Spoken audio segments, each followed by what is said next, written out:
سعی کا طریقہ۔ اللہ کے رسول صلی اللہ علیہ وسلم نے کیا کیا، جب طواف مکمل ہو گیا، 2 رکعت نماز پڑھی تو صفا کی طرف نکل گئے، اور جب صفا کے پاس آئے تو اللہ کے رسول صلی اللہ علیہ وسلم نے پڑھا ان الصفا والمروۃ من شعائر اللہ فمن حج البیت واعتمر فلا جناح علیہ ان یطوف بہما، اور کہا ابدأ بما بدأ اللہ بہ، ہم وہیں سے شروع کریں گے جہاں سے اللہ نے شروع کیا، اور طواف کو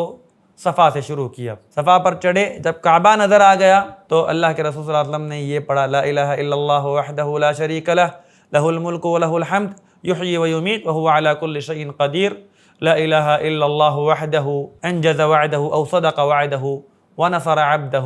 وہزم الاحزاب وحدہ۔ تو یہ طریقہ ہے کہ سعی صفا سے شروع کرے،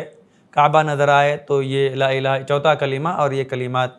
پڑھنا سنت ہے۔ پھر اس کے بعد دعا کرے اور بار بار دعائیں پڑھتا رہے۔ جب میلین اخضرین کہتے ہیں، جب آپ وہاں پر آج کل ہری لائٹ ہے تو مردوں کے لیے تھوڑا تیز چلنا سنت ہے اگر گنجائش ہو، پھر اس کے بعد جب وہ ہری لائٹ ختم ہو جائے پھر چلنا سنت ہے۔ پھر مروہ تک پہنچ جائے، پھر مروہ سے دوسرا شوط شروع ہوگا، صفا پہنچ جائیں گے، صفا سے نکل کر مروہ پہنچنا 1 ہے، مروہ سے پھر صفا آ جائیں گے تو 2، اس طرح سے 7 ہوگا، یعنی صفا سے شروع ہوگا